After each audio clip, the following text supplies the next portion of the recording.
Estimados amigos, una vez más vamos a hablar de una obra muy importante dentro de la literatura universal. Pero primero vamos a hablar de su origen. Es una obra de teatro y tenemos que recordar que el teatro nació en la antigua Grecia. Fueron los griegos los primeros que hicieron del teatro un acto masivo.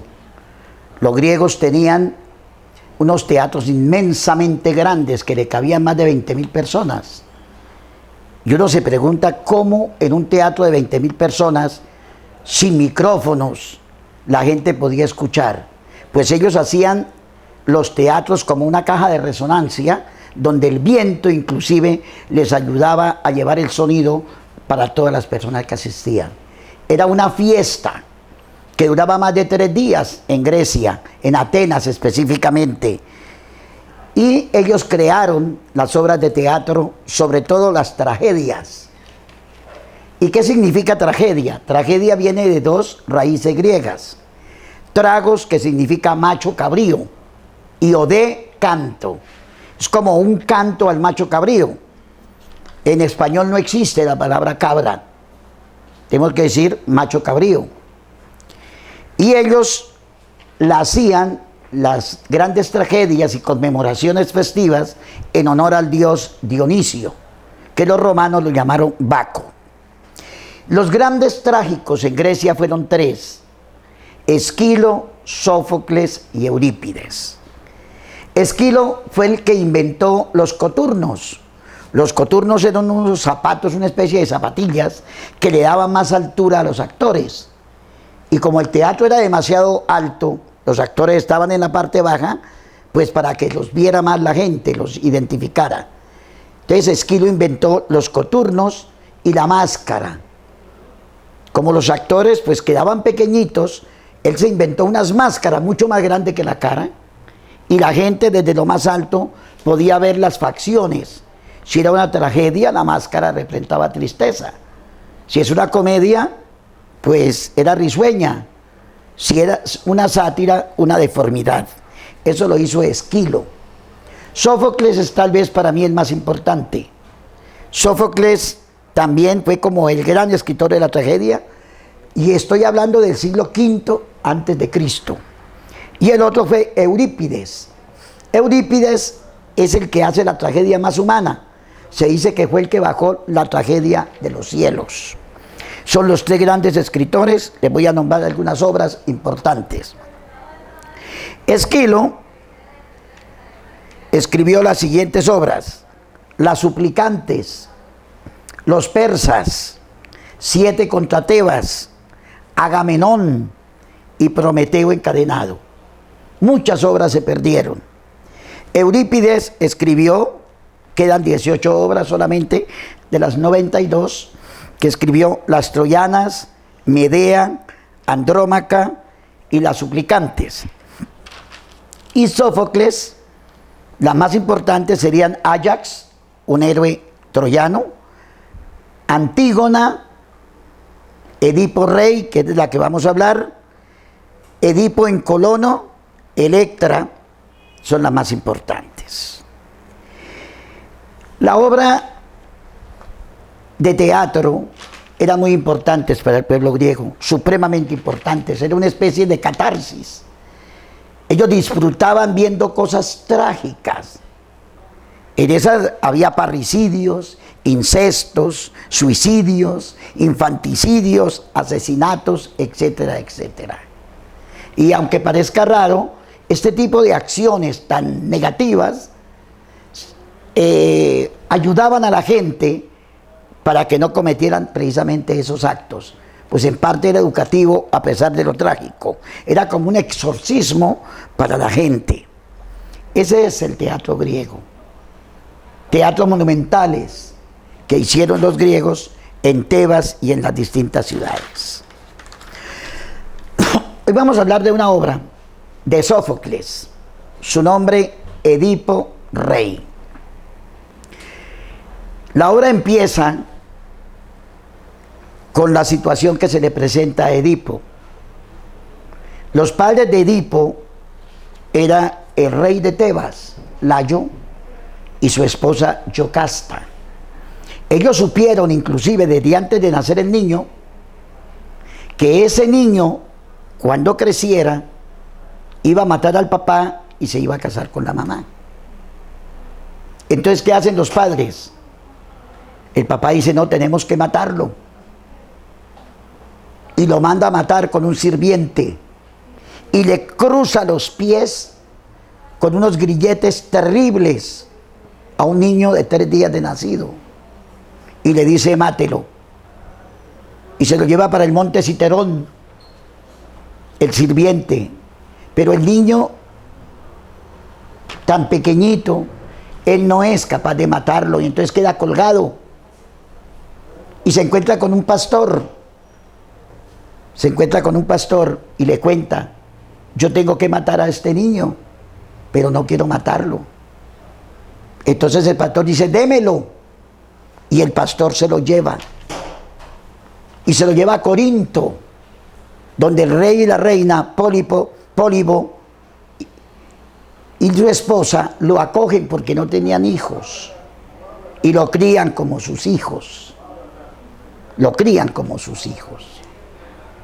Alguna vez Edipo, cuando ya estaba adulto, quiere ir donde el oráculo, porque un borracho en una fiesta dice que él es un hijo falso, que él es un recogido. A él le causa impresión, va a Delfos y pregunta que cuál va a ser su destino, y le dice lo mismo: usted se va a casar con su mamá y va a matar a su papá.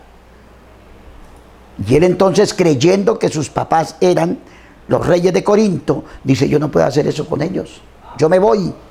Y él se va. Y en el camino tiene un problema y mata a un hombre. Y sigue el camino hacia Tebas. Pero la viuda queda joven, muy bonita. Y entonces le dicen que el próximo rey de Tebas, si quiere ser rey de Tebas, tenía que pasar una prueba con una esfinge. La esfinge es un animal, digamos así, un ser mitológico, que tenía cuerpo de león, cabeza de mujer y alas de aves. Y entonces la esfinge le dice, yo te pongo un enigma, si tú lo descifras, pasas, si no, te mueres.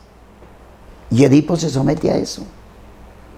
Y entonces la esfinge le dijo, bueno, ¿cuál es el animal que por la mañana camina en 4 patas, 4 pies, a mediodía en 2 y por la noche en 3? Edipo se queda pensando y dice, ese ser es el hombre. Y le dice la esfinge, ¿por qué? Dice, porque cuando él nace, él camina en 4 pies, gatea, lo que llamamos gatear. Cuando está adulto, camina en 2 pies. Y cuando está viejo, camina en 3, los 2 pies y apoyándose en un bastón. Luego es el hombre. Como él pasa la prueba, se convierte en el rey de Tebas. En el rey de Tebas. Y se casa con la viuda del rey Layo, que lo habían matado supuestamente unos ladrones en el camino. Y aquí empieza la obra. Empieza a aparecer una peste terrible en Tebas, en Cadmia. Y entonces los sacerdotes llaman a Edipo. Le dice, rey, tú tienes que ayudarnos. La gente se está muriendo. Las calles están llenas de muertos. Las cosechas no crecen. Esto es una situación donde el dios Ares, el dios de la guerra, nos está matando. Y aparece el Corifeo, que mandaba en los coros dentro del teatro griego. Y dice, tenemos que hacer algo. ¿Y cuál es la solución? Le dice, buscar quién mató al rey antiguo, a Layo. Dice, pues busquémoslo. Y el que sepa y me cuente, yo no digo nada, y cogemos a los asesinos o al asesino. Yo ya mandé a Creonte. Creonte era el hermano de la reina. En ese momento, su cuñado. Le dice, yo lo mandé a averiguar y él me traerá nuevas noticias. Creonte llega con un oráculo. Le dice, ¿usted sabe quién mató a Layo? Le dice, pues fueron unos ladrones. Dice, pero yo necesito saber quiénes son. Y llega el viejito Tiresias, ciego. Y cuando sabe que es Edipo, le dice, yo no quiero hablar con usted, yo no quiero contar nada, a mí se me olvidó. Edipo se disgusta con Creonte. Dice, pero ¿para qué me lo trajo aquí? Yo necesito saber, tienes que hablar o te mando a matar. Tú eres el culpable con Creonte. Los insulta terriblemente, terriblemente. Entonces Tiresias no se aguanta más y le dice, tú eres el asesino. Tú mataste a Layo y estás conviviendo con tu propia madre. Pues él no cree. La reina tampoco, Yocasta dice, no, eso no puede ser así. Y él dice, echa a su cuñado, a Creonte, lo bota y le dice al viejo, váyase de aquí. Pero le queda la espinita. Y el pueblo pues queda como impactado. Y entonces le dice, ¿qué vas a hacer, Edipo? Le dice, voy a hablar con Yocasta. Y entra y habla con Yocasta, su esposa. Y le dice, cuéntame, ¿qué fue lo que pasó? Y ella empieza a contarle. Dice, resulta que nació el niño, mi esposo lo mandó matar y se murió. No ha pasado nada. Dice, ¿y dónde lo mataron a tu esposo? Le dice, lo mataron en el camino a Delfos. ¿Cómo era tu esposo? Dice, era un hombre ya viejo, encanecido y se parecía mucho a ti. Y él empieza a recordar, yo cuando venía me encontré un carruaje, me tapó el camino y tuvimos una pelea. ¿Iba solo tu esposo? Dijo, no. Layo iba con 4 guardaespaldas. Dice, pues yo me encontré con un viejo parecido a ti, al que tú me dices, pero yo los maté a todos. ¿Tú cómo supiste que él había muerto así? Digo, porque no se murieron todos. Uno de esos guardaespaldas, digamos así, vino y nos contó la historia que lo habían matado. Y entonces Edipo empieza a pensar, pero ¿será este? ¿Será aquel? Y estando en esta discusión llega un mensajero. Y el mensajero le dice, rey Edipo, vengo a llevarte a Corinto. ¿Pero por qué? Dice, porque se murió el rey de Corinto. Se murió mi padre, dice él. Sí, Pólibo ha muerto y te dejó a ti como rey. Yocasta pues queda contenta y dice, ¿te das cuenta? Tú no mataste a tu padre se acaba de morir. Y queda así. Y le dice, ¿y tú qué, por qué me vienes a llevar? Dice, porque yo sé toda la vida tuya. Tú no eres hijo de Pólibo. Tú eres un niño adoptado que yo llevé y eras tú. Yo lo llevé porque encontré a un sirviente de Layo, de rey de Tebas, que iba a matar al niño y yo le dije no lo mate y yo se lo llevé a Pólibo. Él no era tu padre. Entonces empieza a hilar cabos. Él no era mi papá. De pronto yo maté a mi papá, a Edipo. Y la reina empieza a hacer elucubraciones y dice, sí, Edipo es mi hijo y mató a Layo, mi esposo, y se casó conmigo. Soy una desgraciada. Y se va para la habitación, huye, se esconde. Y Edipo empieza a decir, pero ¿yo qué he hecho? Maté a mi padre, me casé con mi madre, tengo 4 hijos, 2 hijas y 2 hijos. Eteocles, Polinice, Antígona y Ismene. Y él se va para la habitación donde su esposa se fue desesperada y la encuentra ahorcada. Ella se había ahorcado.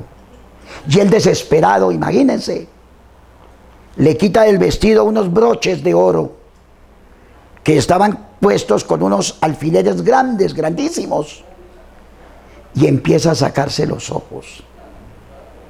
se saca los ojos y la sangre le cae por su cara y desesperado sale al pueblo y le dice: yo soy el culpable, yo soy asesino de mi padre, yo tengo que morirme. Entonces llega Creonte, dice: ¿qué te pasó? ¿Te das cuenta que yo no tenía nada que ver? Yo te perdono. Y él lo perdona también. Y le dice: y ahora yo ahora me voy. Entonces le pregunta: bueno, ¿y por qué no te mataste? Era mejor. Yo no me quiero matar porque quiero pagar todo lo que he hecho a mis hijas, a mi madre y a mi padre. Quiero que me lleves, quiero que me destierren, pero te pido que cuides a mis hijas. Cuides a Antígona, Ismene. Los otros dos ya se cuidan solos.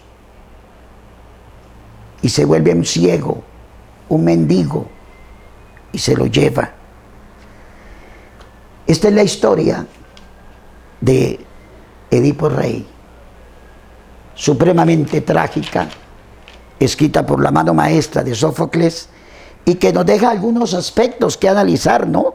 Nosotros podríamos analizar algunas cosas de la obra que podrían ser el destino. Como a veces el destino, uno cree una cosa y el destino le presenta otro. Uno cree que yéndose para una gran ciudad va a conseguir mucho y resulta que lo que consigue es una desgracia, por ejemplo. Eso nos muestra la obra extraordinaria. La desgracia, la desdicha, la muerte. Uno no sabe cuándo la muerte le puede llegar a uno. Y lo más terrible, como en la obra, que uno pueda matar a alguien, en este caso al padre. Hoy se habla del complejo de Edipo. Sigmund Freud, ese gran psicoanalista, habla del complejo de Edipo. Dice que el niño tiene varias etapas: la etapa oral, la etapa anal y no sé qué. Y hay un momento en que el niño varón se enamora de la mamá. Y que cuando está tomando pecho de la madre, tomando leche, el niño se está satisfaciendo la libido, está sintiendo una especie de placer. Ese es el complejo de Edipo que Sigmund Freud sacó de esta obra. Como ustedes ven, son obras supremamente difíciles, patéticas, duras.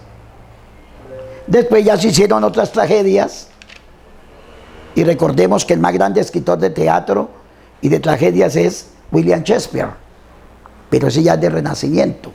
Esto es del siglo V, VI antes de Cristo. Entonces el teatro es hermoso, pero a veces nos muestra cosas demasiado patéticas, duras, terribles. Esta es la obra y espero que la lean, es una obra corta, Edipo Rey de Sófocles. Muchas gracias.